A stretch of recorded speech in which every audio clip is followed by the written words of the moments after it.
Isang magandang umaga sa inyo mga kabayan.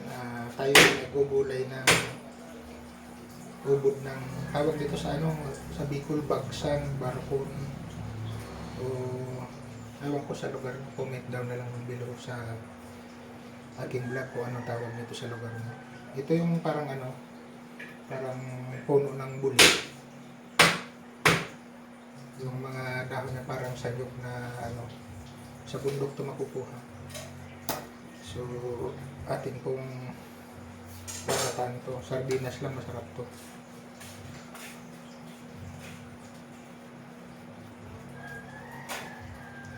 Bagsang,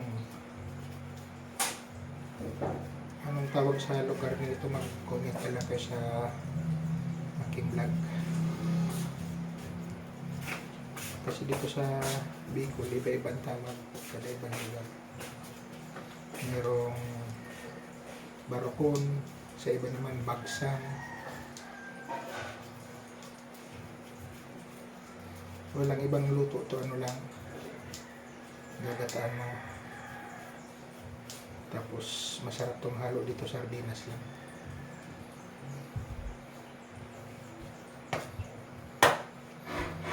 Tatanggalin natin itong pinakain.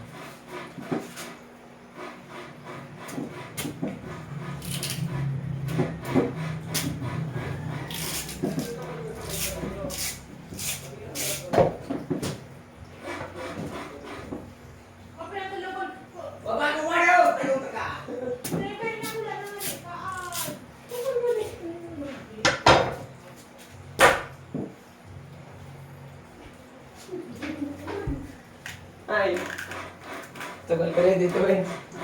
Kanina ko lang kaya.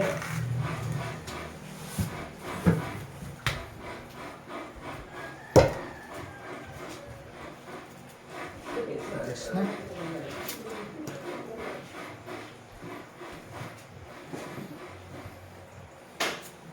Ano natin ang ninipis. Dapat to sa tubig. Pag inaano nyo na sa ganito sa tubig. Para hindi siya mangitim.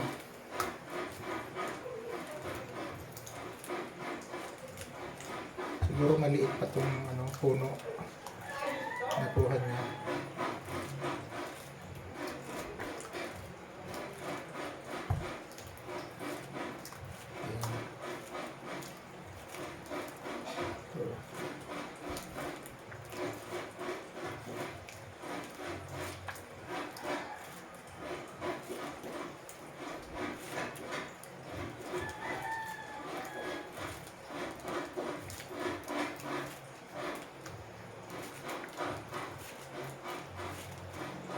Bagsang.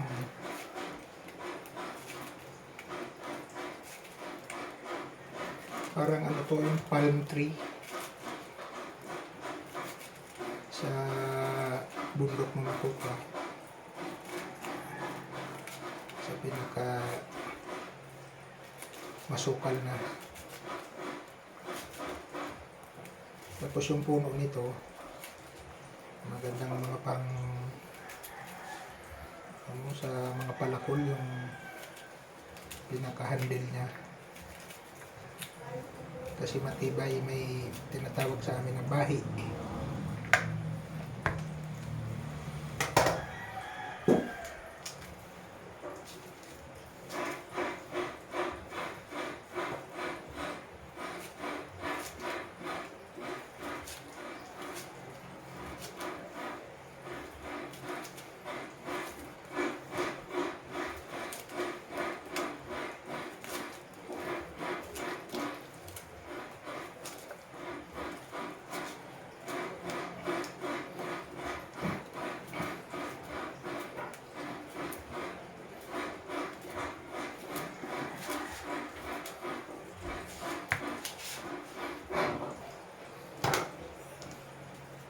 Ito matigas na kasi ito eh.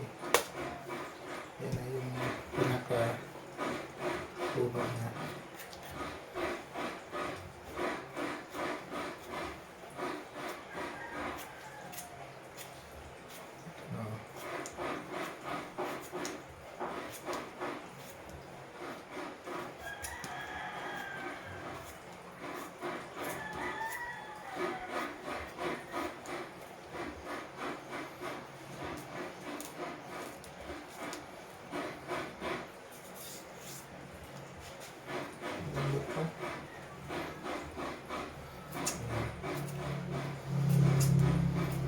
piece lang.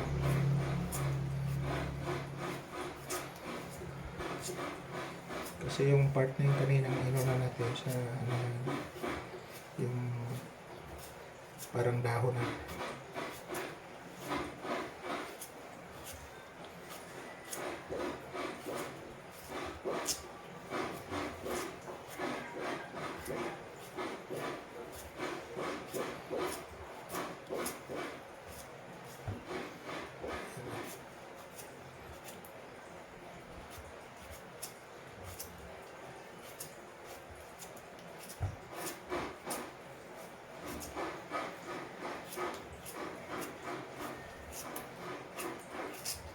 Masarap din ito mahalo na hipon.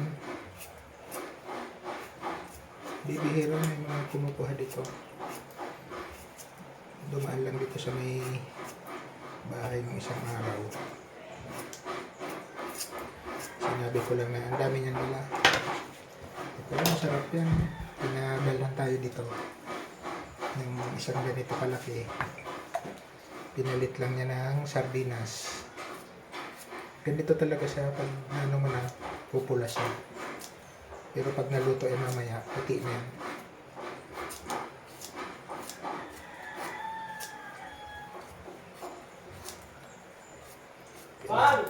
Dadad sa tubig.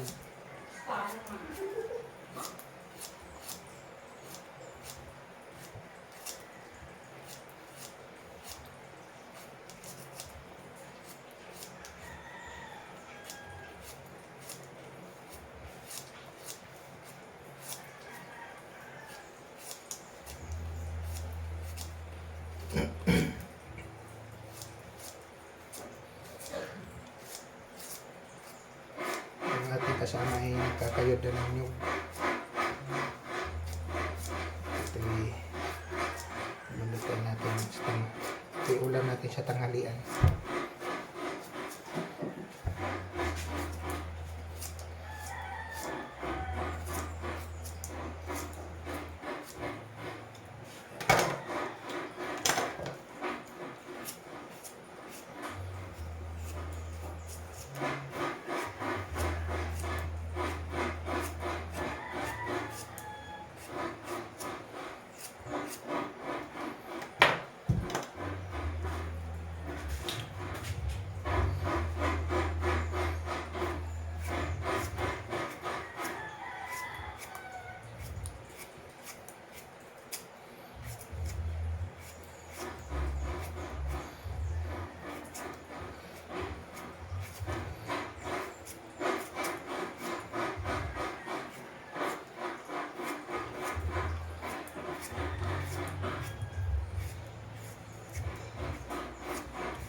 Ubod ng bagsang o palm tree.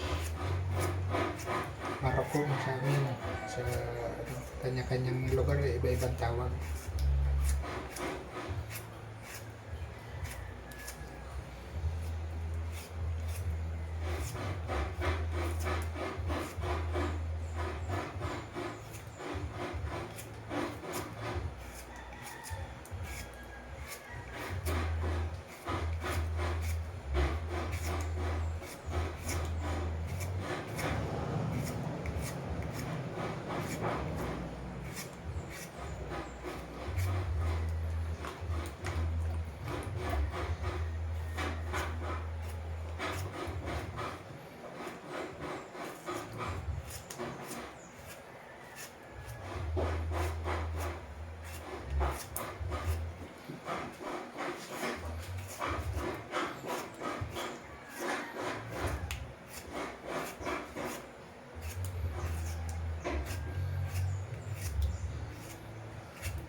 Bali, ayan na po siya. Huhugasan na lang natin yan. Talagang ano siya, nagba-brown. Yung pinakadagta niya yan. Pero pag naluto na yung puti na yan. Babanlawan natin ng 3 beses. Ito na yung pinakabalat niya. Matigas ng ano yung part. Maliit pa to na kinuha nila. Kung malaki yan, ano na, parang bote na ng 1.5 yung ano, pinakadulo niya. Ayan. Abangan nyo po at piprepare natin tong ano, ating gulay na bagsang. Ayan na po, atin ang piniprepare ang ating mga sangkap sa ating lulutuin na ubod ng bagsang o palm tree. Ayan.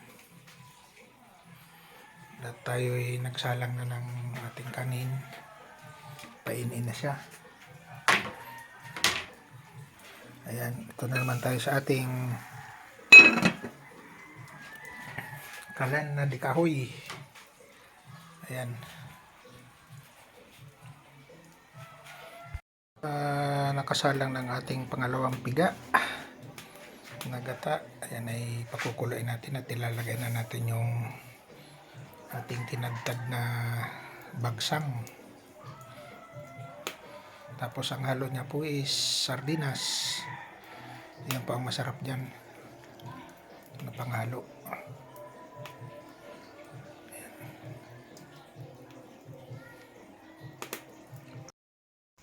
Ayan, medyo kumukulo na. Halo-haloin natin para hindi mamuo yung gata niya. Tinimplahan na natin yan ng mga pampalasa.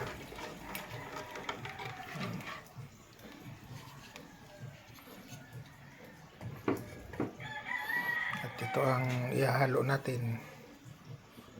Yan.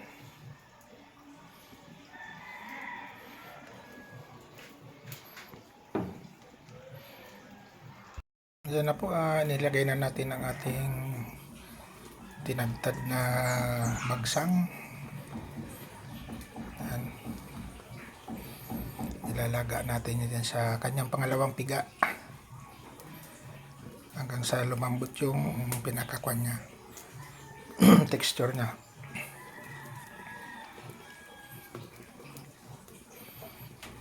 Ayan, kumukulo na siya.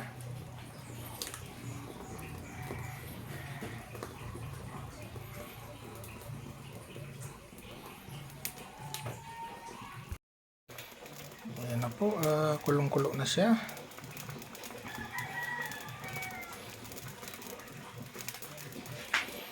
Malakas ng ating apoy.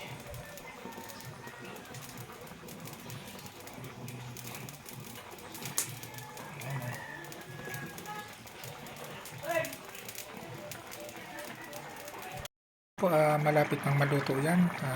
Maya-maya ay hangoy natin, paigahin natin ng konti para lutong-luto siya. Kasi pag medyo hilaw naman yan, makati yung ano niya. Kaya dapat lutuin natin ng gusto.